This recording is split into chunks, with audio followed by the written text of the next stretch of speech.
here I will come to be on my side. Now we're just a couple of sided men on our respective sides. I'm on the left, you are on the right. But as you see it, they see the opposite, don't they? I'm on the right there. And I'm on the left here. So what do they see? They see it as it is right now because they can read that. They can. It says 2 cents gets distracted. Rugby's greatest podcast. We're going to go with that, aren't we?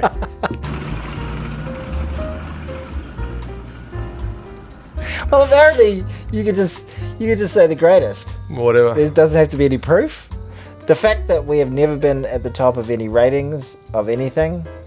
We've been going for 5 years. We have hundreds of thousands of views. This is true. Which it counts for something. When you got when you got over 100 episodes, hundreds of thousands of views, what would we be? We probably get. We've even got a helicopter flying around. Yeah, the Paps are trying to get us. Would we have a 500,000 views? I don't know. Maybe-ish. Getting there. We'd be over 200,000 or 300,000 views, I'd say. Probably. We're doing it.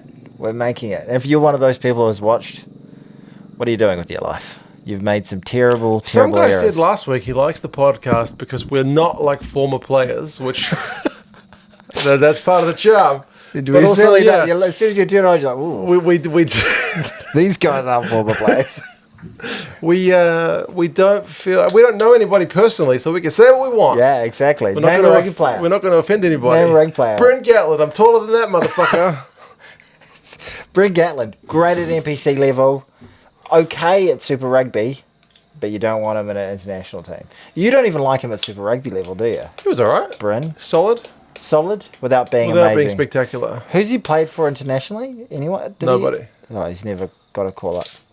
His dad's pretty famous. Yeah, his dad is more famous than he is. His dad was an All Black. But he never got a test cap. Did he ever get a test cap? No. Really? He toured with them in 1990 on the French tour. Fitzy wouldn't let him. Fuck you, Fitz. Fitzy was just like, nah. I played the whole game. Really? Yep. And in these days, like, the hooker always comes off. Yeah. Yeah. So he would, if it was in a different era, he would have got some caps. He would have got loads. Oh, I wonder if it must burn a little bit. 100%. Absolutely. Poor old Warren. He's done all right for himself. Well, yes, and I tell you what, you can't really blame him for how Wales are going at the moment, can you? I feel like doing a video about coaches. Jeez, as soon as you pull it, terrible. This is a non-alcoholic beer. He's going with a non-alcohol. It's like gluten-free bread. It's just missing that something. Tastes like a little. It's like. It's got nothing on that watermelon beer from last week. No, the watermelon beer was not quite as muggy today, which I'm. This is true. I came prepared for mugginess with the old Ballard t-shirt, Ballard boxing. But it's a comfortable temperature at the moment. It's nice. This is nice. But what was I going to say? Like, this is more like, it feels like it's apple juice that's confused whether it's beer or not. Right. You know, it's like trans beerder. I was going to say I should do a video about whether sacking or the coach resigning actually helps the team or not. Oh, because Gatland didn't. Yeah, the bouncing cat thingy, right? The dead cat bounced. Yeah. Because we haven't really seen it from Wales. Scotland are thinking, maybe our coach needs to go. We sacked our coach. Would you be able to? The Box sacked their coach years ago. Alistair Coetzee, you know. Well, that whole metaphor really comes from other codes. It's football, isn't it? Football, even rugby league. Really? Do they sack their coaches in rugby league? They flick their coaches. There'll be 2 or 3 coaches a year that get flicked. Really? Is it that cutthroat? At least 1 or 2. I've gone from 2 or 3 to 1 or 2. Okay. Yeah. Who got sacked last year? None or one. 1 or 2. I can't remember who they were. Doesn't really happen in rugby. Doesn't happen in Super Rugby, very rarely. When was the last time we sacked her? Did we sack Tana Umaga get kind of sacked? Or did he just... Kerwin was like, I'll step down. Tana was like, I'm not going to come back as head coach. Like at the end of the season, they'll be like, it's fine. No, they do it mid-season quite often. It definitely... I think the Newcastle Knights lost their coach last year, mid-season. Okay. Who else lost their coach? I can't remember. In football, it's loads, like in the Premier League. Yeah. If you're going to get on a bad skid, you're gone. Yeah. That flap is open, have you noticed? The flappy flap. I'm gonna close that flap. Okay. Do you mind? If it's going to distract you. He's easily distracted. It's true. It's not just a gimmick. It's the God's honest truth. He just said it's the God's honest truth. Yeah. You probably didn't hear it. Or you might have heard it very muffled. You're stabbing yourself. Distracted by pain there. Yes, but I do. The reason it's called distracted sports and distracted, I have ADHD. To the surprise of nobody. Yeah. So distracted. One of the common traits of people with ADHD is we can be distracted. I remember my dad saying that to me once after, like, he'd watched a full episode. He was like, "Well, that Tony, he just tends to go on a tangent. Then you try to pull him back in." I'm like, "That's the show. You got it. That's the show. You got it." Oh. Yeah. I'm the straight shooter. Yeah, and I'm the whoa guy. You're the guy in the hat. I'm the guy in the hat who hates South Africa, apparently. I don't hate South Africa. We haven't got into any sort of South African banter so far this year. No, this is true. We're 2.5 episodes in. Let's find a way to bring up the Rugby World Cup final from 2023. Robbery. No, yeah, you won it. Congratulations. How's your week been, though, mate? Yeah, not bad. Are you back into the routine of things? Kids are back at school. Kids are back at school. Are you taking them to swimming and you're managing to sneak in for a couple of cheeky swims? I had a cheeky swim today, yeah. Yeah, for free? For free. Love a free cheeky swim. What would you do if somebody goes, "Excuse me, sir, I know you came with your kids with their swimming lessons, but you didn't pay." I don't know. The thought has never crossed my mind. Prove it, motherfucker. Exactly. I tell you what, I've always paid. I'm the biggest payer here. If anyone's paid the most, it's got to be me. Yeah. Ask anybody. They all know I'm the biggest payer. Just go full Trumpian on it. Exactly. Yeah. That's the way to get your way in I think this so. day and age. Just go hard. Yeah, attack. Yeah. And you know what? You've got an ugly face. You look like a pig. This is really an embarrassing moment for you. You do terrible things for this leisure centre, and I think they should fire you. You know? Yeah. I don't watch the news, eh? Well, that's basically his. Okay. He's caught in terrible situations and he just attacks. Learned that from Roy Cohn. You know who Roy Cohn is? No. Well, Roy Cohn was an absolute treacherous character, almost it feels like a caricature of a political figure in the US system. He was a massive figure, like the right-hand man in the McCarthy investigations. Communists. Went after the communists and went over. It was like a real cutthroat. Went after them, knew all the dirty tricks. Also taught Roger Stone his techniques of. I don't know who that is either. I know the Rosetta Stone. Well, that's good. Roger Stone's another absolute piece Rolling of shit. Stones. But he mentored Donald Trump. Donald Trump was his lawyer, famously represented. Donald Trump was his lawyer? No, shit. So Roy Cohn was his lawyer. Oh, okay. Once the McCarthy thing went away, he developed a practice and had all sorts of immoral and unethical approaches. But his approach that he taught Donald Trump was attack, never admit defeat. And what was the third rule? Attack. There is no truth, and never admit defeat. There's some and quote his lying DNA about if you're going to lie, you might as well just go like the whole hog or something. Yeah, and he does it. Yeah. To make it believable. And the three most prevalent characters, if you look at it, Roy Cohn, Roger Stone, and Donald Trump. And those guys have... Politics, baby. Politics. Tony gets political. And distracted. That's what we talk about. That's tangent. That had nothing to do with rugby. But we went on it. If you know Roy Cohn... put one of these emojis down in the. That looks like to people. If you're having a cone, enjoy. If you're having a cone, chill out. Put a little one of those symbols down. Relax. Hits from the bong. Okay, so how did we get to Roy Cohn? Because I was trying to get you to do your techniques for telling the leisure centre people to go fuck themselves. I didn't pay. I had a cheeky swim. Yeah. It's good. Yeah, was it well, good? I think I hurt my shoulder throwing my children around because they like being a sack of potatoes. Oh, really? I throw them into the water. I tell them they're a rotten sack of potatoes. You're a sack of potatoes. I think I hurt myself doing that. I'm getting old. Yeah. Well, there is a point where I think we are at that point. Our bodies hurt a lot more than they used to. Standing up, sitting down. Yeah, making those noises. I remember being 30 and thinking, oh, God. And now I'm 42. Yeah, exactly. I wake up and my feet kill me because I got plantar fasciitis in my right foot. You just clicked. Straightening your leg and went Can bang. you see? Can you see that my right foot? You can't see, obviously, but Mark, you look at my feet. They're quite veiny, aren't they? Yeah. Do you reckon the right That's foot? why I'm here. The right foot's slightly swollen. I was going to say it looks slightly swollen. Yeah, it is. It's my fucking plantar fasciitis. It gives me the shits, and I can't run at the moment because of it. And every morning I wake up like I've got fucking gout. How do you deal with that? You're meant to like massage the bottom of your feet, do all these sort of stretches, and then also do super painful massages on your calves as well. Yeah, the advice is if it hurts, it works. Okay. So, sucks. I don't suffer from that. I went for a run today. I haven't been for a run all year. I miss it. I went 6K. It was fun. Oh, yeah. What was your pace? 6 minutes something, 6:20. Oh, yeah. Nice, leisurely. Leisurely. Yeah, nice climate, a nice temp for it. Yeah, I went early morning. It was quite nice. Oh, la-dee-da. Exactly. I went 5, and I was like, I'll just do one more. Oh, wow. I know. Fantastic. Did you give yourself a high five at the end? I slapped myself on the ass. I was like, good job, son. And held up a sign going, I've just been for a run, come slap me on the ass. People looked at me. That's why that helicopter was flying around. Yeah, it's been slapping his ass in front of the children. Helicopter flying, the police I think helicopter. it's gone now. Yeah, it is gone. Oh. Okay. Well, wanted level has expired.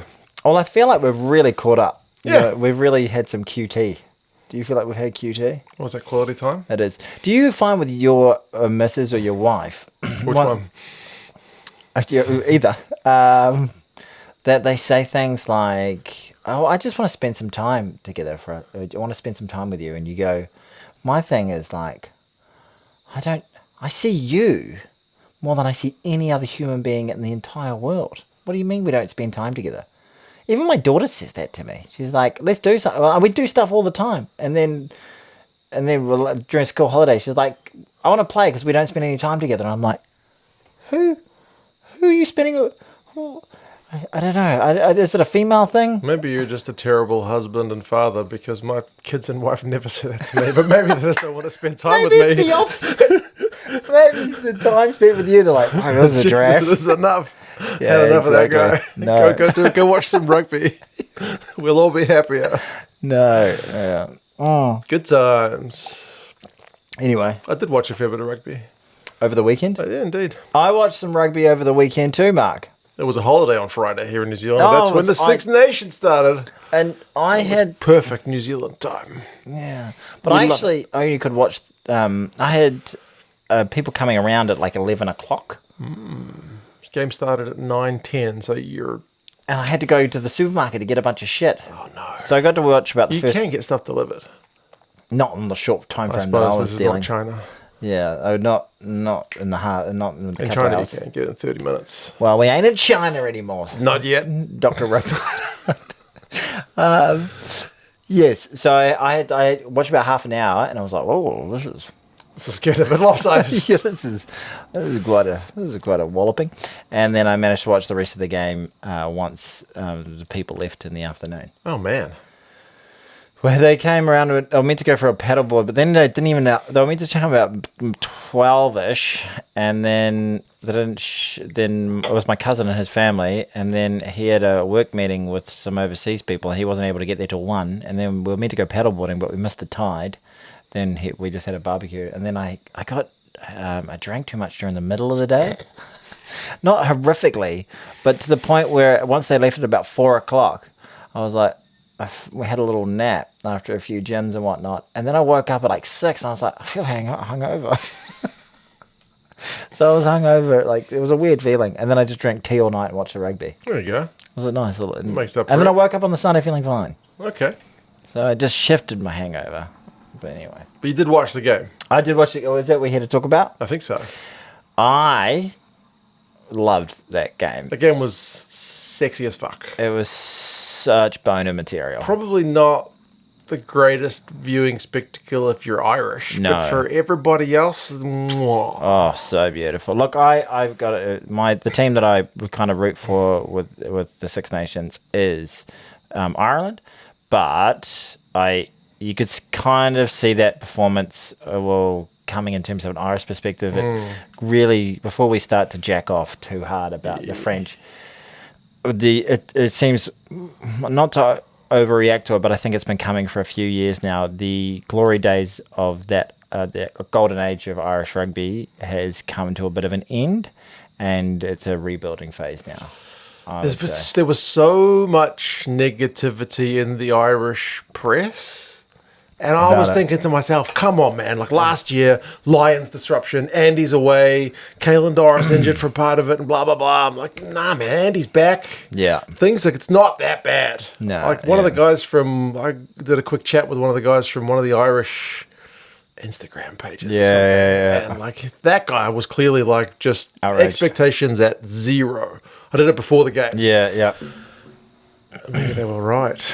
I was trying to fly the flag for, nah, man, it's going to be better than you expect. No, I think I've been saying for a while that they're on the downhill slide, and there hasn't been a dramatic bit of pushback one against that. There hasn't been. Yeah, there has been. There hasn't been a dramatic drop, but I think that's the big drop that we've seen. I think they're probably going to get drilled by the English as well, and then they'll may have another competitive few games to go against amongst some of the other teams. That felt like an early 2000s, late 90s Irish team to me. Like one that isn't got the class to compete with the other team. I'm not sure it's that bad yet. The first half, they couldn't catch the fucking ball. Yeah. They dropped so much ball. Second half is, 14 each? Yeah. 2 tries each? Yeah. I hope that it's not the case. I really do hope. And I think once that period where all the reserves came on, there was a little bit of a clunky 5 or 6 minutes, and then they had a good 10 minutes. Yeah, they did. Scored a couple of tries. The bench made some good impact. Yeah, but I think by that point, the game had well and truly gone. Yeah, it's hard to judge because I'm like, on the one hand, I'm thinking, well, second half's even Stevens, but France knew they were in front by that much, and teams, whether they like it or not, tend to put the foot off the gas a wee bit. I always find in a game where the one team is absolutely walloping the other side, bringing your bench on generally doesn't have a massively positive impact when you're pumping the shit out of another team. When you're usually it just creates a bit of clunkiness and it takes breaks the cohesion. Yeah, breaks the cohesion a bit. The times that when a bench really does make its greatest impact, it's actually generally in a tight game when you need some fresh legs, when it's fresh legs, fresh tactics, and that's the time where you see the greatest impacts. Yeah. But yeah, those times where things are about as going as they possibly could go, new players just generally muddy the waters a little bit, and I think that was the case for the French. And for the Irish, they were able to take advantage of that. Yeah, and they started getting really good turnovers. You know, like they were over the ball, like jackling, like for great at that period as well. But then you were thinking, well, fuck, and they were far more dominant in the carry. That was a key point because in the first half, the carries were not really getting much pay, and then they just 3 phases, drop the ball, pass to nobody, into touch, turnover ball, kicking duel doesn't go in their favour. There was so much aerial contests, just and couldn't. They're getting dominated in that front. And I felt like they were really passive in the tackle. They were letting the number 5 for the French. Guillard. Oh boy, Sexy beast. That try that he set up for Olivon was like fucking. If we're going to wax lyrical, there was a prop in there. There were 2 locks involved. We love that because that's French, but also that kind of reminds us of great Kiwi rugby. Like we think all the footy players, no matter what numbers on your back, should be able to catch, pass, and run. You know, and they were showing that. That was all of their tries. I can't think of a stinker amongst them. Really, BLBRA is an absolute sensation. He's a freak. He's the best winger in the world. Who's better than him? It's pretty good. Jelly Bear performance was better than any performance I saw from Intermac. I thought the same. Intermac last year. He was outstanding. That some of his dink kicks ahead were absolutely brilliant. I know one that dink kick and he kind of half got it, but fluffed it, went backwards, and that sets up the forward stride. Yeah. That was fantastic. And then the other one with the dink through, then Ramos does the volley. The volley. Oh, jeez Louise, I'm going for a 6 to midnight just thinking about it. It was so beautiful. Like that is. absolute fucking champagne rugby. Yeah. It really, really was. And like scary. Like if that team can turn up week after week, they are going to be a force to reckon. Weirdly, they've been kind of slow starters in the Six Nations in the last few years, but they came out no signs of rust from there. Firing. They were absolutely fantastic. Really like the look of their midfield as well. Was it Deporte or whatever? Deporte in the 13 jersey was immaculate. He was able to create, a little bit like. Obviously a big, powerful, strong athlete, but kind of in a weird way reminded me a little bit of Conrad Smith and the fact that was often able just to slip off a tackle and create space for players around him to make a real attacking opportunity out of not much That's at all. the quintessential what you want from a 13, right? Yeah. In the traffic, but still able to set up the space for the guys around him. Makes a break, draws a player, gets it to the open player, and then you got the likes of Adesogbe and BLBRA just to absolutely take advantage. Yeah. It's good to see Adesogbe again. Like, he would play, like, Peno's not even in the team. Adesogbe came to New Zealand last year, and we were like, who's this guy? He got the odd game when Peno was injured before. He was like the stand-in guy for Peno. And he came to New Zealand, and he looked quality when he came to New Zealand. I remember thinking, fuck, if this guy's the second guy. Yeah, imagine, exactly. So, very, very freaking dangerous team. Yeah, and just, we're not talking about a fucking scrum battle. Oh, love it. I absolutely love that. There was a lot of aerial ball, and they dominated that the aerial battle. But the Irish, man, what are you going to do with them? Do you think they've got a pathway back here? I still honestly think, and maybe I'm just a stupid optimist. You're a beaten wife. They dropped that much ball in the first half in particular. They can't be that bad again. Yeah. Surely. Although, when you mention England, like England kicked fucking 40 times against Wales, which is a shitload. Yeah. So, and that game wasn't even that wet. Like the other two games were quite wet in the conditions. The Italy game was just torrential. It was a bath. If Ireland can't catch kicks, it's going to be a long day at the office against England for sure. But 100%. I can't see them being that bad again. Yeah. You reckon that's just... Because they definitely improved that in the second half. Absolutely. I thought that, as we said, reserves were a big part of that. Maybe the French were already up 30 points or whatever by that stage as well, and they were like, well, we got it. Although there was a moment you go, shit, well, they've scored 2 in 3 minutes. It was a 15-point deficit. They got it down to 15. I think they'd been down like 29-0. And it was 15 points. You're like, 20 to go if you get one, but then they never really looked like. They had there was one phase of play when they'd scored the first 2 where they were on the front foot, and I forget what happened. Something happened which totally killed their momentum. Yeah. And then they were just... Probably a line out that they weren't able... I thought the line outs all round were pretty shoddy from a lot of the teams. Scotland's was awful, but we'll get to them in a minute. Yeah.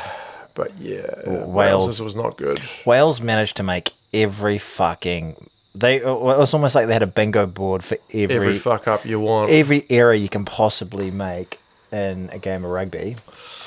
And they made it. Yeah. You think Dupont was lucky to not get a yellow when the deliberate lock on? I think that was lucky. Well, unless they're changing... Well, I'd love to see it change to being that's the standard. Yes, because they were just like... The guy said there's defenders back there, so it's just a penalty, not a yellow card. I thought it was like, if it's a deliberate, cynical knock-on, it's a yellow card, and then it's a potential penalty try if there's no defenders back there. I thought that was it as well. Like, that was just, basically, they say, it's not a penalty try because there was someone who could have gone there. It's almost like they got their wires crossed a little bit there. But, if that's the standard, if they've had a meeting over the Christmas break. Because I hate deliberate knock-ons being me too. officiated the way they are. I feel like you're going for an intercept. You know, you're deliberately trying. You see tries scored from those all the time. Yeah, you're trying to catch the ball. You're not deliberately trying to knock it on. You know, very rarely do you see someone actually go, nah. The one time you saw it was a player called Eben Etzebeth in the quarterfinal of the Rugby World Cup. You hate South Africa, don't you? Oh yeah, that was which apparently went backwards. The French would be pissed off about that one. But anything else to say about the French and the Irish? France are looking pretty good. one of the things, not to bring it back to an All Black point of view. Bring it back to the All Blacks, Tony. Get New Zealand involved in the Six Nations conversation. Well, let's do it. I was thinking about it, and if you were a French fan, you walk away from the park going, fuck. Oh, the boys play well. They played, you know your team played outstanding. Yes. They really came to the park. Yes. They were clinical. Mm-hmm. They showed all the facets of the skill, and at times it was, may not have been 100%, 80-minute performance, but you walk off going, yeah. Pretty fucking good. Yeah. It was really good. They played really, really good. As an All Black fan, we've never been able to say that for the past 2 years. Mm-hmm. Like, we've won games, and you're like, oh, that was scratchy. But every game was scratchy. We never walked away going, oh, we were just on one today. Yeah. Yeah. So we've been searching for that feeling. Yeah, exactly. And it's usually not hard to find with an All Black team. No, even Fozzie's team, shit game, nice game. Yeah, exactly. They've still got it in the bag somewhere. 100%. If they can find it. Pump the Irish at Eden Park, go to Ellis Park and play really, really well to win against a fight-up Bok team. Yeah. Beat the Irish in France again at the quarterfinals. Feel for the Irish there, because that was their peak. That was their team that needed to actually go on and could have actually, if any team had any chance of winning a title, if not doing some real damage, and yet they still came short and had to go out at a quarterfinal. Looking forward to next year's World Cup. Jesus. I know, it's crazy, isn't it? That Ireland are having these issues now. Because Andy Farrell has got this year and next year's campaign to get things right. Because I think we've seen in the last couple of World Cup campaigns, Ireland in a year before a World Cup have looked fucking amazing. Yeah. And then come World Cup time, everyone's caught them up a little bit. I think he needs to, if the one criticism you could have of Farrell, despite having a pretty damn good record with the Irish and done some really tremendous things, winning a series in New Zealand, winning multiple Six Nations, all sorts of things. They've got the number one seed in the world a couple of times. Yep. The big criticism you can have of him is he's been too conservative and hasn't actually developed the depth of the new players to come through. Yep. And maybe that's going to bite him. But if they're going to have any hope of going forward, he has to be a little more bold in his selections, I think, or at least.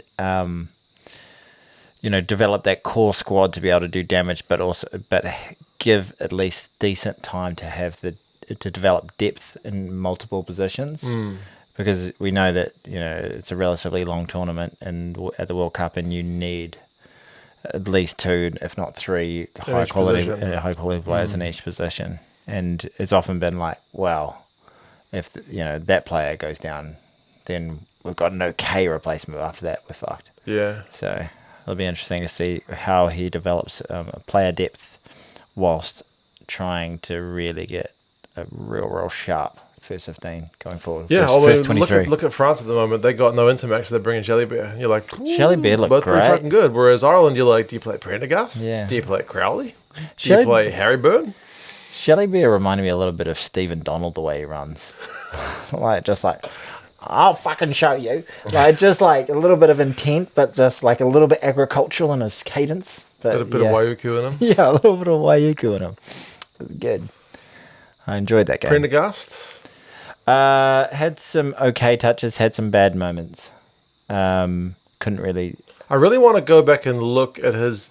I want to just watch the game again, which is not something I usually do. I just want to watch the whole game. And watch what he does. And just watch him. Because I know he made 13 tackles, which is right up there for all the tacklers in that game. But I know that he missed... the stats say a lot of missed tackles. He missed 7. It's not just him that made a bunch of the Irish guys. Gibson Park got rolled, bumped off a couple of times. Yeah. So it's not just him. But I would like to see... are those tackles that he's just I think one of them is him going for an ankle tap on BLBRA. No, it's if that's a missed tackle, a lot of people get gassed by BLBRA, but is it just him getting smoked? That first, was it the first or the second try where BLBRA had that little stutter step and then still... Around the outside, that was the first one. Around the outside of 3 players. And I thought... I think it was Gibson Park, Prendergast, and then the cover defender. Was it Osborne? Someone coming across just couldn't catch him. Osborne was... in position. I don't know how he didn't manage to There was some bad defense in that game. Yeah. But the French were just absolute dynamite. So enjoyable to watch. Just high quality rugby tries. There you go, France. Really you get love Tony's love those sort of tries. seal of approval. That's gold. Second game was Italy against Scotland. Now this game got ruined for me. I watched it at 3 o'clock in the morning, so I watched it live. Live. I woke up. This one rewarded me for a live watch. Yeah. I woke up on Sunday morning and I'm going to watch some rugby.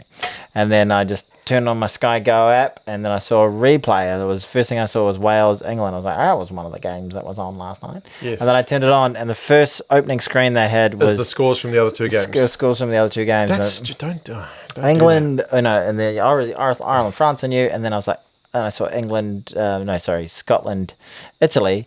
And I went, oh, fuck. My first reaction was like, oh, they bloody got up and won. And then my other reaction was like, oh, fuck. Mm-hmm. That just ruined the game for me. It takes all the sting out of that final, 30 phases the Scots had. So for this game, to be honest with you, I watched the extended highlights yesterday. And then today I thought, oh, God, I got to talk about it, so I better watch it. But I watched 37 minutes of the first half. It was very weird. First half was where more the action was. First 3 of the 4 tries come in that first 20-odd minutes. Yeah. Before it fucking the heavens open.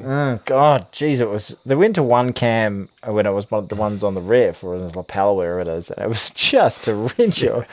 I was just like... You could hear from the mic from these big puddles. It was an absolute... Yeah, it was... That's among the worst, the heaviest rain I've ever seen. That was nuts. That was nuts.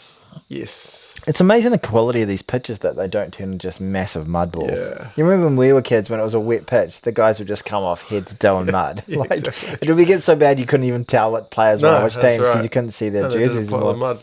Yeah. But interestingly, Gonzalo Quesada, the coach, he insinuated the fact that, man, we were doing really well before it started raining. Yeah. We were looking even more dangerous. That chip through from Brex leading to the line of try.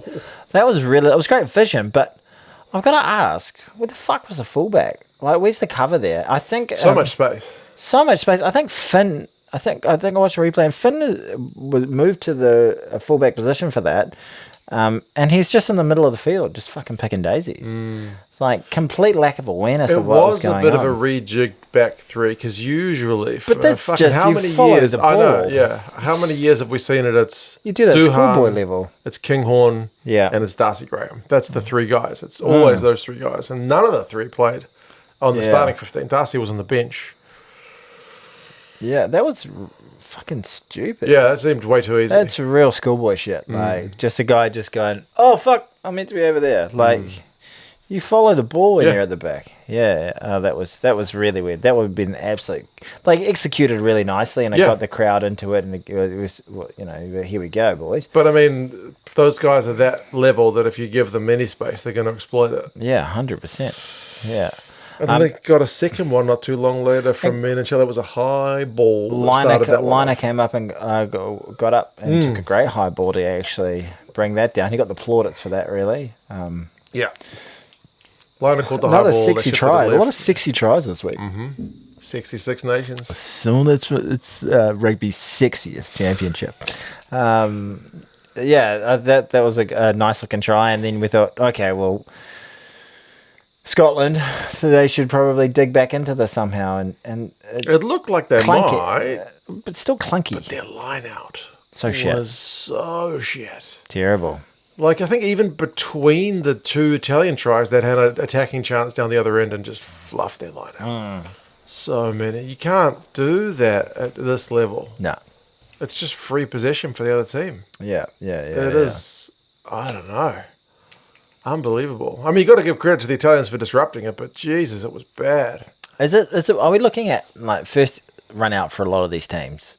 And there would seem to be a lot of silly unforced errors across all 3 games. Really, is it just the rust factor we're looking at a little bit? Guys with new communications, not being as cohesive with, what they're meant to be doing in the year, or you're playing international rugby in the Six Nations, rugby's greatest championship. You could kind of forgive the Scots a bit more because the conditions were shit and it's the first game of the season. You'd be like, yeah, okay, it makes sense. But the Italian lineup was almost flawless. I think they had one go awry. So Italians got it right. Yeah, why didn't you? Yeah. Or at least, like, it wasn't even bad. It was fucking awful. The hook, yeah. Both of their hookers got themselves, like, Ashman couldn't find his jumpers, and then I think he gave away a dumb penalty, and then Turner came on and got himself yellow carded. The Italian hooker got stepped by... Yes, that's true, by Dempsey for that try. Yeah. Dempsey looks good. Yeah, he looked genuinely good. He was player. the top run meter guy for the Scots in that game, which is not ideal. He looks like he's got something about him, eh? Was he a Lion last year? No. He played for the Wallabies before that. Oh, really? I like the look of him in a big way. That little last late footwork that he put on to get to the line, like the Scots needed something there. They were just battering up. He's genuinely good for that. He's good for a good gain line carry, so he did really well in that situation. Yeah, give it the double guns on the He's ground. one of the few bright sparks of that Scottish performance. Yeah, but had my favourite commentator in the game on that one. That guy, the old boy. I don't know his name. He's brilliant. He's got some interesting one-liners. He does. I can't remember any of... there were a couple of interesting ones. I can't remember any of them off the top of my head. But, yeah, he's great. And then, who was the other guy? Was it... his sideline guy got preoccupied when Dempsey went over and did his double guns. He said, he's done the thumbs up. Oh no! Actually, he's done the guns, and then he's done the fingers, and then he realised he'd been talking about it for like 15 seconds. He said, it doesn't really matter. And then they went to another replay from another angle, and then he saw it again. He said, "Oh, yep, confirmation. It was the fingers, the guns, the pistols, or whatever. The pistols, yeah." Came back to That's very important to get those details right. Yeah, exactly. For those of you who can't see, 100%. Have you ever watched sumo? Yeah. Where's your thing? Oh yeah. Come on, man. Jeez, terrible. Yeah. It's Takahashi, isn't it? That's what's his name? You're telling. Yeah. It's Wakatakage. Wakatakage. Yeah. But in sumo, every way you can win has a name. Oh. So like it's like one's like the most common one is frontal force out, like you push them out. Oh yeah. But there's like you can flip them, you can trip them, you can there's no, you can't just come up with a new way to win. Every way to win has a name. So I guess why do you pull someone out by the hair? I don't think you're allowed to do that. You're not allowed to grab them by the hair. By the neck? I don't know. But maybe that's what the guy's like. Hey, I got to get this right. That's the pistols. It's not the thumbs up. I got to get this right. He's got the pistols there. Yeah. Okay. Well, so Pistol Pete went over. His name's not Pete. But tell me about the second half, because I know it was raining very, very heavily. I know that the Scots scored. At one point, the Scots, like, they went for a penalty. Because you notice for the first try, they were like, no, we're not going for penalties. They went for a couple of 5 meter taps. The Italians gave away a few penalties. Yeah. Like, in the second half, I think they were just like, we're too far to tap it, and we can't win our line out, so we fucking just have to take a penalty. Yeah, right. So I felt like that. It's dire straits for a line out if you're in those sort of situations. Yeah, they were just kind of damned if they do, damned if they don't. So they had to take the penalty, but then Italy got a penalty back, so it kind of chalked it off. They did get a bit of impact from their subs. George Horn and a few other guys came on. George Horn, the replacement halfback, was visibly trying to rev the guys up, like, for fuck's sake, guys, come on. Let's go. And he got the try from the maul where they kind of peeled off. Oh, that's right. Was that the 15-man... 14-man maul. Yeah. And then he pulled it off and just, like, pinned his ears back. Yeah. So he got that one. And then, did you see the final set of phases? Because they were on their own goal line. Which was actually huge discipline from the Italians not to give away a penalty in that situation. That's right. Well, Finn had missed the conversion for the second try, so the Scots needed a try. Yeah. But they were on their own goal line with like 79 minutes. They got a penalty. They kicked it out. They won the line out. The Italians didn't contest it. I was like, what the fuck are you doing? It's the one line out you should be contesting, but they didn't contest it. Line out wasn't even straight. If they had contested it, it would have been game over. It was on like halfway. Just contest. What are you? It's not like 5 meters out with a maul. Fuck's sake. Anyway, but the Scots went through like 25 something phases, which was a miracle because it was so wet and they've been dropping so much pill. And then held up. and they got held up in the tackle. Bloke went in too high. Replacement. Isolated carrier, the big lock, Max Williamson. So yeah, he'll be feeling shit about it. yeah, he probably will be. But the Italians did really not well. his- And no, the Italians won it. It wasn't like one of those ones where they got a bit lucky or anything like that. The Italians, they won the game. Italy, you've got to give them credit. Like, what are we looking at? So, end of last year, they beat Australia. Yeah. Which is a really good victory to get. And now they've beaten Scotland. So, is that their last two victories? Like, who else did they play at the end of last year? Did they play the Box again? I remember they went down to South Africa. I feel like they did. So, they're in November. They beat one of the smaller teams as well, I think. So, they're on a bit of a run. They're a good team. Yeah. Are we looking, is there a world where the Italians finish better than fourth? Well, finish better than fifth, I'll say, firstly. Oh, I think they've shown they can finish better than the Scots, for sure. But whether they can catch the other guys... Well, they just have to finish. If they finish better than... Can they finish fourth? If they beat Wales, Yeah. which they will be favoured to do now, Yeah. that'll put them... Unless Scotland beats someone big, that'll put them If above... they get Scotland get their shit together for the Yeah. Calcutta Cup. Yeah. Then, Italy's comfortably looking at fourth. Yeah. But then there's the big three, Ireland, England, France, who are the ones. But, I mean, they got Ireland next. Ireland just got pumped. So Yeah, Ireland might be a little bit ripe for the taking. they asked, like, the captain, Michele Lamaro, after the game, talking about it. He said something like he can continue to dream. And she's like, oh, what's your dream? And he's like, I'm just going to keep it to myself Win for the now. damn Like, Six what Nations. his dream is about, how they could go in the Six Nations. But he's Wow. thinking it. He's not putting it on paper yet, but Good he's on him. thinking it. Yeah. Good on him.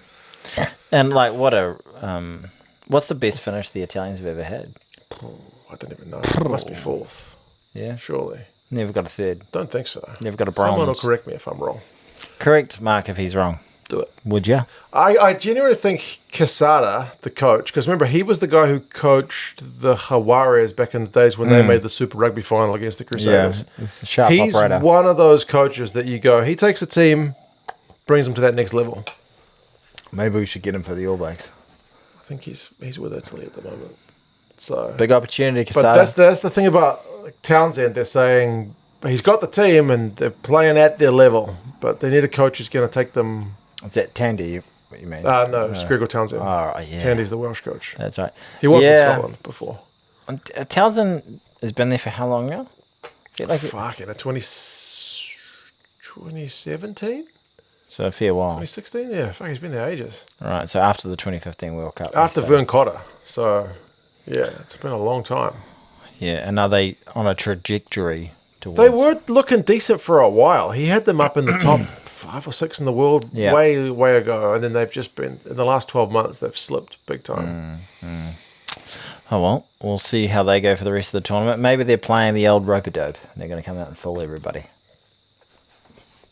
If they were going to do anything with Six Nations, they needed to win that game. They did, didn't they? They did. Nobody's ever won the Six Because Nations. if they beat the Italians and they beat Wales, Yeah. let's say they beat England. Let's just say, because they got a good, their recent record against England's not bad. Then if they just had beaten either France or Ireland, just pick that one game up. That's like you think, fuck, you're in with a chance. If everyone else drops a game, you're in with a chance. Yeah. But you've just taken that chance and fucked it at the first possible opportunity. Exactly. Everything else is fucked. Now you've got to win 2 of those big games, which I don't think is happening. I'm going to say a completely unfounded fact. Okay. Okay, but I'm going to say it like it is a fact. Mm-hmm. And you can Do correct... you Trump? Okay. I think... well, I won't say do it like Trump, but nobody has ever won the Six Nations. And lost to Italy? And lost to Italy. Sounds like it should be true. Yeah. Can you prove me wrong? I don't know. Maybe that's not true. But I can't It imagine. seems like it should be a fact. It's one of those things that should be a fact. But I can't. I don't have the stats to prove it in front of me. Let us know. Is that a fact? Yeah. Because it sounds true. One team who's never lost to Italy is England. They never lost to Italy. Never lost to Italy. Wow. They played Wales, who are ranked below Italy. Who have lost to Italy. Yeah. And they pumped them. Oh, you know what? I don't actually think I've seen a team make more mistakes than the Welsh played. And I feel like I don't know if we know anything more about either of those teams from that game. You know the one that did it for me? What? Which one? The Dewey Lake tap 5 meters out where he didn't touch tap the ball. fucking ball. For fuck's Yeah, exactly. sake. Oh my God. Like, as much as you guys fucked that game up, that one was just the tap worst. the ball forward. My daughter could do that. Yeah. Yeah. Could have used her boot. Yep. Yeah. That's international rugby player. That was just captain. shocking. And at Come a on, crucial Dewey. moment. Like, look, they had penalties to actually get them down their end. Yeah. But there were so many times... After they conceded their first try, they immediately went down England's end. They had an attacking maul and they got pinged for like a soft obstruction. Just like, get out of jail free. Just so many of those kind of things. I think one of the worst tries, one of Arundel's 3 was... Oh, the pass to nobody. Which came from... They got a penalty. Free kick at scrum. The Welsh got a penalty. Yeah, free kick. They got a free kick at scrum. Yeah. It's good. Quick tap. Let's fucking go. Yeah. Get them before their defensive line sets. Ben Thomas tries to find Reece Zammit. Nobody's home. Nobody's home. Oh, it was really painful to watch. Oh my God. Surely, to defend Wales here, they can't fuck up that much. That's what I was saying with Ireland. Yeah, they can't drop that much more ball. Wales, you can't do that again. You can't make that many dumb. You've got them all out the way. You got your quota out for the whole tournament there. Yeah. 4 yellow cards. Yeah. Twice they're playing with 13 guys. They want to play league. It's almost like the same consecutive phases of play in the first half there for a bit. I don't even think we learned that much about England because they were just good enough to take advantage. That game that went. I mean, barring some just egregious mistakes, that went basically how I expected. Yeah. I didn't expect. Is that too generous of me? I didn't expect Wales to play that badly, like to fuck up that much. Like new coach. Yeah, new year, full campaign to launch into it. Zero excuses. Available squad other than Morgan. That you think, okay, they're going to put something on the line here, playing the old foe in Twickers. Good, like all you want as a Welsh fan right now. I'm sure they don't even expect them to win, but put a good fight up. Show some fight. Show some fight, and like maybe the fight would have been okay, but it was just so fucking dumb. Like just making every possible mistake, not clearing out the unforced errors. The unforced errors are the ones that really get you. The bad line outs, charge down. Yeah, I thought Reece Zammit, he had that first charge down against him, but other than that, he was maybe one of the only bright sparks. Ran with a bit of intent at times. Yeah, broke a few tackles. Yeah. But by God, there was some ugly shit. Yes. Some really ugly shit. Like England looked pretty sharp. They looked well. I don't think they were. They got to play at. They got to play at about a 6 out of 10 and get that result. They left a shitload of points out there. Didn't have to show too many moves or anything like that. They got to keep their cards close to their chest. Yeah, I've heard other folks criticising them, saying they weren't ruthless enough. Well, they did blow a lot of tries. Yeah, the game was gone. Held up, passed in. They had a pass into touch. Yeah. They had a try disallowed for something in the bill. Was it a neck roll? So they left some points out there. Yeah. But, yeah. It almost felt like a bit of a training run. Yeah, it's a good warm-up for England to get those mistakes out of the way in a week where they can 6 out of 10 it into a 48-7 win. I felt sorry for Maro Itoje when he came on. Immediately yellow carded. 30 seconds later, team yellow. Yeah, I like that one because it was like the ref goes over like you're giving away a lot of penalties, and Jamie George is like, all right, which player was it? Can I have the number? He's doing the right proper captain's thing. He's like, can I have a second to go speak to the players before they go? Can I have a play there? So he goes over and says, right guys, and then immediately, like, despite all of the show, despite all of that, immediately just get a yellow card. Well, Murray wasn't in there for the chat. Maybe if he was in there for the chat, we would have got it. Oh, we're not supposed to give away penalties. Oh, shit. Damn. Oh, it was hilarious. it was quite funny. Yeah. But it was a poor game of rugby. Like, it was interesting. Like, I felt like the France-Ireland game, similar sort of scoreline, maybe not quite as bad, was far more entertaining. Like the creativity, the style of try, England still scored some nice ones. They scored nice clinical tries, like pass to the man in space, take advantage of mistakes. Beat a few one-on-one tackles. Yeah. Like, PNL bumped off a tackler, and Tommy Freeman bumped off some tacklers for their tries. They got a penalty try with the Pollock getting clotheslined into the... Maybe it just felt a bit sadder because, like, with the Irish, you kind of felt Ireland's France. It was like two heavyweight boxes. It didn't feel like a mismatch. Yeah, two heavyweight boxes. One of them knocks the other one out, and you're like, whoa, that's a big result. Whereas you've got a total mismatch, different weight class with the reigning England. champion up against his debut. There's some water boy. Yeah, and then they would just pound like, stop it, he's dead already. Yeah. You know, it was sad times for Wales, man. Fuck Wales, come on, do something, man. Do something. Just don't give away all those dumb penalties. Like, frustrating. Penalty count was horrendous. 10 by half time. What does that game look like if they don't give away all those dumb penalties and they minimize some of those? I know you're gonna make mistakes in a game of rugby, but you can't make a fucking mistake every time you get the ball. Yeah, you've got to execute something. And they, it was fucking Fawlty Towers. Or they were the Fawlty Towers of an international rugby team. You know, a great rugby nation is just completely brought to their knees at the moment. At the moment, it's not looking very good. It ain't looking good. Anyway, and I feel like we didn't actually really... You learn more about teams when they're against quality opposition. And we didn't learn that much about England. Next week, you will see Ireland take on Italy. That's got some spice about it because of the round one fixtures. Well, if what's the captain's name again? Michele Lamaro. Can he keep the dream alive? That'd be a massive one. Wow. When's that? What time's that? That's Sunday, like 3-something in the morning. I will not be arising. Then Scotland taking on England, Calcutta Cup from Murrayfield. Oh, yeah. Oh, Scotland got the pressure on. Yeah, they got to win. That's a nice one. That's the game after that one, so it's 5-something in the morning. This is a weak round, though, isn't it, really? And then, Wales, France. Wales, France. Wales hosting France. It's Monday morning our time. I am worried for them. So when they played South Africa last year. you're like, yo, no. Oh, crikey. Yeah. Unless the French go completely bipolar and just put an absolute dunger and the Welsh get up. Jeez Louise. Yeah. That could be 60 points. Do it, Wales. Come on, Wales. Get up for it. Come around, beef.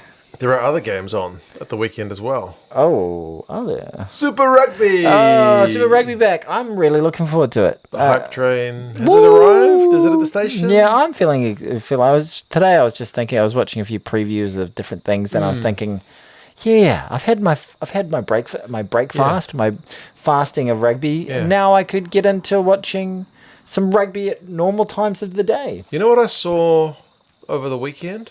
Your mama's ass. I saw Sorry, Dawn. a bunch of people wearing Blues gear. Hey. Like, usually it's fucking Warriors gear everywhere. Yeah. But I saw Blues gear. But today I went to the supermarket, Pack and Save. There's a guy with a Blues singlet on. I was like, here we look go. at you. Look at you. Blues gear. Super Rugby's on the way. Did you go? I don't know if you know, but I'm quite a big deal. My house smells of rich mahogany. I have many leather-bound books. You can do that, John? Yeah, that's exactly what I said. Oh, fantastic. And he said, I've already called the police. There's a helicopter on the way. It's like, and you need to put your penis away, sir. Your micro penis. Please put it away. Yeah, it makes me please. comfortable.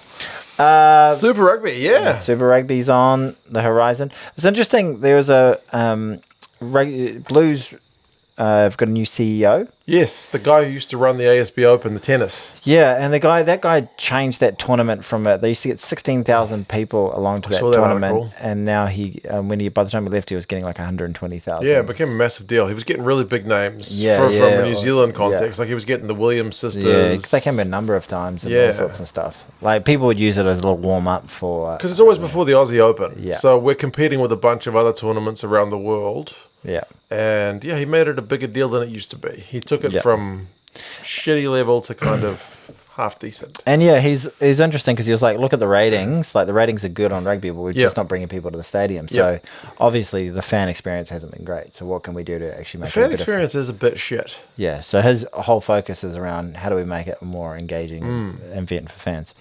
And yeah, so that should be interesting to see what he does. Like if you want to go to Eden Park and watch the rugby, it's good. Yeah. But for a lot of people these days, that's not enough to get them to not just watch it on TV. Get the kids to come along and stuff like that. You think about, and Aucklanders do go to stuff. The Warriors generally sell out most games. Auckland FC have had a number of sellouts in the football. Yeah. So it's not just the city is apathetic for sports. Yeah. But people need to have a reason to want to go. Yeah, absolutely. The A-League, they often play the football's often played during the day, daytime games. Because nobody from Europe's watching. Yes, nobody wakes up to watch the Auckland FC take on the Central Coast Mariners. Yeah, there you go. Yeah. No, this I don't think any of our European views would. That's Australian football, as in it's entertaining soccer football, not like Aussie rules. I'll watch it. But yeah, I'm looking forward to it, man. Watching some sport. At times where we usually watch sport. It should be good. We can do some live streams. Ba-boom. Friday, and look, I think the actual clashes for the first week. They've set them up really well. Pretty sexy. They've got clashes. some proper rivalry battles. Yeah, absolutely. In the first Highlanders Crusaders. Yeah, Battle of the South. They've got Blues Chiefs. Battle of State Highway 1. Bombay Hills. Yeah. They got the two Pacific teams. Drua taking on Moana Pacifica in the first game. Battle of the Islands. Exactly. Waratahs Reds. That's fucking State of Origin. And then Force Brumbies. Them. The Hurricanes are just over there. The Hurricanes, we don't actually need you. You guys got nilled in your preseason game, so you sit over there and sort your shit out for a week. Yeah, take a moment. Take a breather. But no, that should be good. It's a good start. See, it'll be interesting because Chiefs are a hard battle, so to see where we're at. Bad news: Fabian Holland has dislocated his shoulder in a preseason match. That sucks. Best case scenario, they don't know exactly how bad it is. He's out for 3 to 4 weeks. Best case scenario. Fingers crossed. Worst case scenario, his career is over, and fuck it, we lost it. We've had bad luck with our rookies of the year. Satiti was out. Meniscus. It was out after his junior player of the year thing. He was out for ages. Recaptured the same dynamism. Well, maybe it'll be this year. Maybe it was. He had his moments last year, but just wasn't able to recapture the rookie form. Yeah. Second year syndrome. They do have some law changes. To speed up the game, make it less boring. Get rid of the scrums, I say. There's something about Super Rugby which rubs a lot of people the wrong way. It's fan-centric and we like running rugby. Yeah, some people just look at it and go, no, I like reset scrums. I don't like free kicks. Like there was a bunch I love my TMO involvement. There was a bunch of headlines which I don't feel like I think they were a bit clickbaity because they were like, "Oh, Super Rugby's getting rid of fucking scrums," and I was like, "Okay, let's have a read of these rule changes." So one of them is the referee does not have to give a yellow card if a team concedes a penalty try. I like that because sometimes when a forward pack is getting absolutely folded and they've already got fucking 13 men on the field. You don't need to take them down to 12. Yeah, that's just silly. It's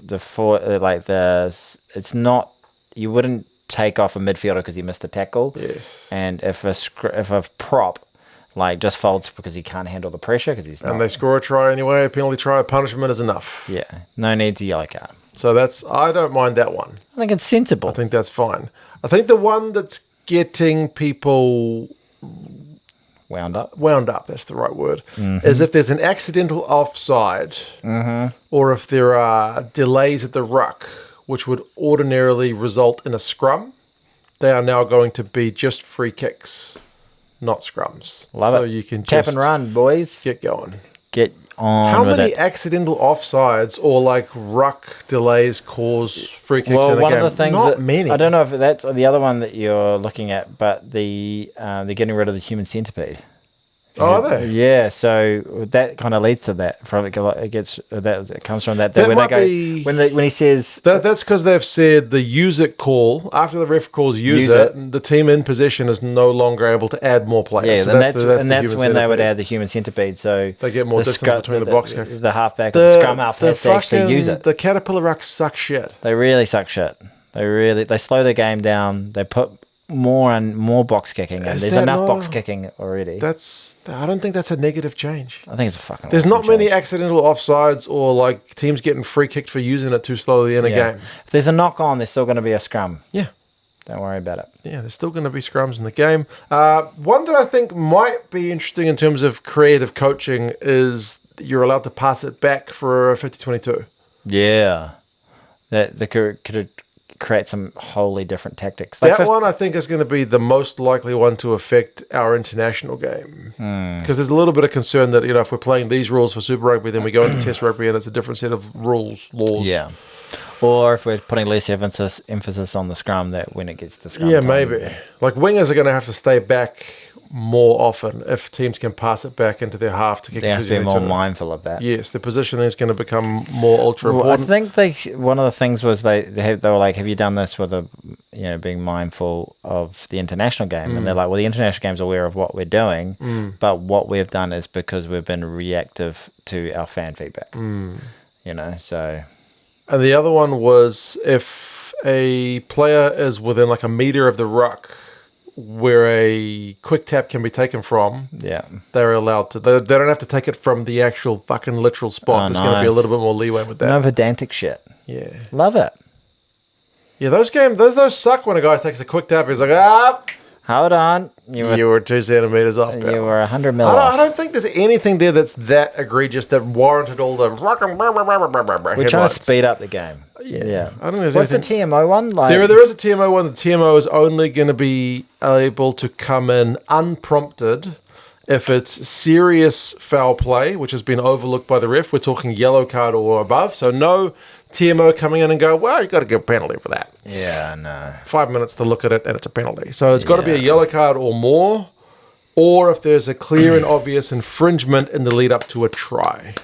Yeah, look, for try, I would even go further with the try one. I'm a big guy for like touch lines and put downs. That's all I want to know for a try. Like anything else in the lead up, forward passes. If it's missed, let it go. What it was, So a bit less TMO, and but I'm happy with that.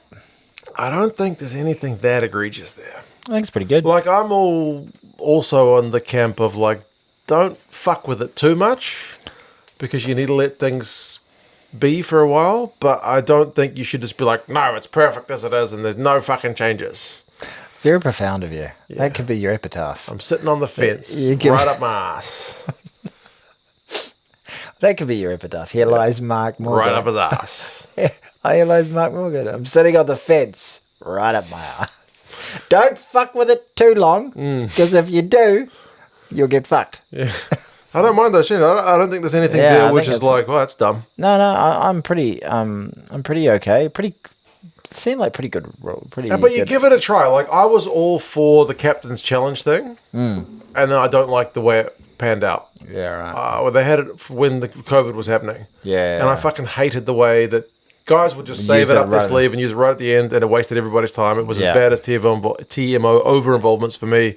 I would rather just fuck it off. I don't like. I know other sports can use it well. Yeah. I don't like the way it ended up being used. Yeah. A review, basically. Yeah. But before that, I was like, yeah, fuck. Of course they should have get rid of the howler. Yeah, get rid of the howler. Players should have the ability to call out fucking howlers, but there was that few howlers that were getting overturned, and 90% of them were just wasting time. Yeah. So, it seemed to be. It didn't really take on. It works a little bit more in league, although you still see it. Like usually they have used it at some stage. They often get used. There's like rules like you can't let props and wingers use them because they fuck it up all the time. I know they use it in cricket all the time. Yeah. Oh yeah, you get 3 reviews. Yeah, exactly. And cricket does it fairly well because I see them get overturned all the time. Yeah, and it kind of fits with the flow of the game a little bit more. Yeah, but I just think it fucked it up in Union. So yeah, I don't mind them trying it. If it fucks it up and we don't like the result, we can fuck it off. We can fuck it off. But if it makes things better, it makes things better. Yeah, we like things that are better. Good times. Do you like things that are better? I do. I happen to like things that are better too. It's not just you. How good's that? All right, awesome sauce. Do you want to play New Zealand's? There was no URC at the weekend. Oh, Six Nations was on.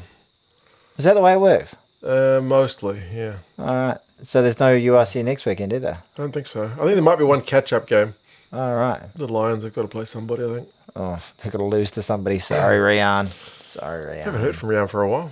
He commented in the last week's podcast. Oh, we have heard from Rian recently. Yes, because I said during it I felt like I could hear him crying, and then he wrote down, "I'm bawling." Sorry, Rian. And BAWLING, not like Bawling. It wasn't like I'm balling. I'm balling. Got a new house, motherfuckers. Yeah, rolling in stacks of cash. And rands. And rand. You need a lot of them. They have stacks. All right. Anything else? Well, we covered the week of We're rugby. going to have a lot of rugby to talk next week. Oh yeah. Well, we got Super Rugby, and then I'm not that inspired by that week of Six Nations, if I'm being completely honest. It feels like a week. All of those three games. I mean, Scotland, England seems to be the sexiest. That's the sexiest, but even that with Scotland coming off a current loss. woes and England's form seems like it could be a bad Yeah. result for the Scots. But nevertheless, we will watch the games I'll watch them all. live, and I'll attempt to watch as much as I possibly can, and then you'll give your informed takes. I'll give my uninformed takes. Hilarity will ensue. Tangents will happen, as they have happened on this podcast called Two Cents Gets Distracted, Rugby Podcast. It is available on your podcasting platforms. This week, I must say, we're without sponsorship. Oh, So if you're like, you Lydia know what I'd sponsored like, the beers. that's true. I'm drinking Yeah. Tony's partner's beers. Soon Yeah. to be wife. Yeah. If you want to sponsor the pod, Yeah, sponsor away. or just my channel, and like if you just want to sponsor my regular videos and fuck this guy off, Fuck, this is on my channel, man. get in touch. Fuck Or if it. you want to sponsor his videos, of which there are many, So many of those. I made one last year. Did I make send me an email. I feel like my rates are reasonable. Yeah. I sponsored Did I make a video last year? I made one. I think you did, other than the pod. Shit. Yeah, And people were like, yeah, Tony, you should do more of this. And you were like, this takes a while. I produce one of these a week. sure. Yeah. Weekly. Well, it's a weekly podcast event. If you look, there's one thing we don't ask very often. If you're listening, please leave a review on whatever podcasting app you use. Those are good for us. Hilarity will ensue. It sure will. All right, good on you, Mark. Well done. Fantastic work. Good to Thank see you for Tony. watching. As always, take care, folks. Adida.